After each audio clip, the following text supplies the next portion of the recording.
This $99 mouse is packed with tons of features and customization options and definitely expands far beyond just using it for creative work. But this review is going to be coming from the perspective of a photographer who edits a lot of photos. And the main question is this worth the $99 price tag? Let's find out. Quick disclaimer, this video is not sponsored. No products were sent to me. I paid for this mouse with my own money, and I've been using some version of the MX line of mouses since 2018. My first experience in 2018 was with the MX Master 2S, and as soon as the MX Master 3 came out in 2019, I went ahead and upgraded, and I've been more than happy with both of these purchases, minus a few quirks I'll get into at the end. Quick side note, in the making of this video, it was originally based on the MX Master 3 because I've owned it since its release and use it literally every single day for hours on end, but in the middle of making this video, I had to upgrade to the MX Master 3S. More on that later. I carried on with the review even though I've only had the MX Master 3S for a few days because the MX Master 3, which is discontinued and has been replaced by the 3S, are the same exact build with only a few main differences. The 3S has silent or close to silent clicks, which I think is personal preference. Personally, I don't mind the clickiness and audible feedback. The 3S has higher DPI, which is going to give you smoother, more precise movements on bigger screens.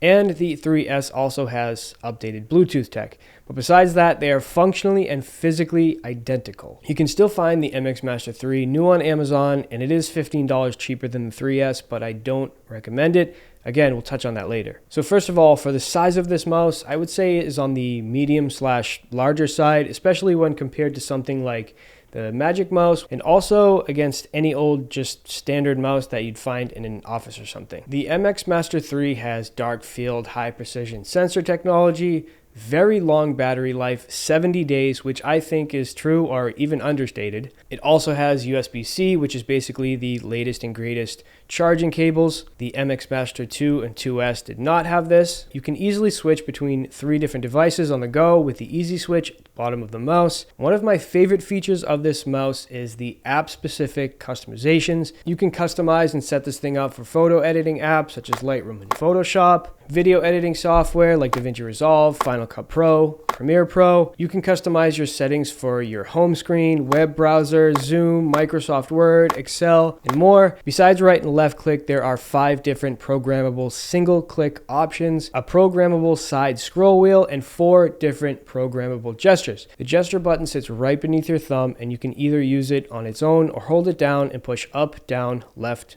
or right to use one of the 4 gesture options. Here's a quick screen of the global settings I use, and here are my Lightroom button layout settings. I usually do some sort of cropping or leveling on just about every photo, even if it's just minor, so I pull up the crop tool a lot, so setting the middle button click only made sense and is a really quick way to pull up and hide the crop tool. The shift wheel mode button, which is right above the scroll reel, I set to go right so that I can quickly scroll through photos that are in my film strip. The gesture button I have customized to go left so I can go left through my film strip. The side scroll button I leave on volume control. The 2 side buttons I have set to up and down so I can hover over any adjustment I want and just click those 2 buttons to make fast adjustments. And I have 3 gestures set. Down I have set to Shift W, which is going to pull up the masking tool quickly. Left I have set to Q, which is the heal tool. Right I have set to Command apostrophe, which is create virtual copy. I do this a lot when I'm making black and white copies. And up I don't have set to anything. So quick rundown of these features, which are all pros in my opinion. Highly customizable, great features, long battery life,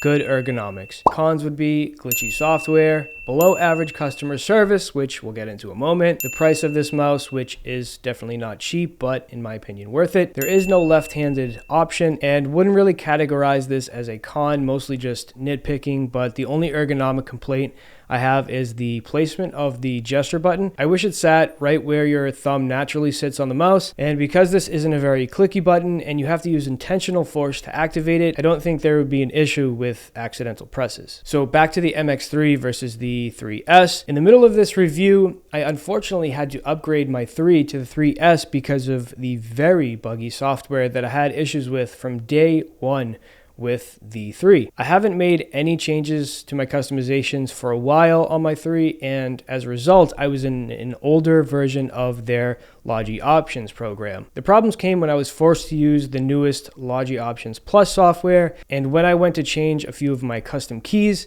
it simply wouldn't work. And by simply wouldn't work, I mean literally nothing would happen when I tried to assign a custom key. And that's kind of the whole point of this mouse, the customizations. I searched online for an answer and found a few forum posts with the same issue, but no answers. I reached out to chat support, which was lengthy, pretty slow, and had no answers for me either. In the end, I was told that I had to buy a Logitech keyboard to make custom key settings. Yeah, that didn't help. And seeing that this product is made specifically for Mac, it didn't even make sense. So me wanting to get to the bottom of this and also get this video out on time, I just went ahead and ordered an MX Master 3S to see if that would solve the issue. Since the MX Master 3 is discontinued, I figured they probably aren't focusing on bug fixes like they would be with the latest and greatest 3S.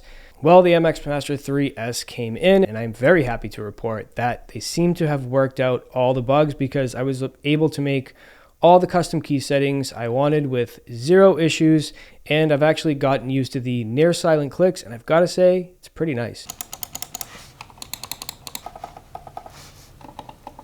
So, is this product for you? Well, when I tell you that this $100 product changed my life, I mean it. I am able to edit as fast as I can think, so fast sometimes that it feels like a cheat code, especially when I see other photographers posting about their long, tedious, exhausting editing sessions. Don't get me wrong, editing still takes up a lot of my time and is a huge part of my job, but knowing that I can work as fast as I want to without the bottleneck of an inferior trackpad or mouse is a big relief. I've got to say, even for all the benefit I've gotten out of this thing, I would have had a hard time recommending it because of all the bugs I experienced with the MX Master 3, but it seems like they've worked out all the kinks with this newest 3S. As a wedding photographer, we have to edit thousands of photos per year, and it can definitely get time consuming, but this mouse, the MX Master 3S, has literally accelerated my workflow by 8 to 10x. So for me, it is definitely worth it, and if you edit weddings or edit photos at all, or any other type of creative or task-driven paid work, I would definitely say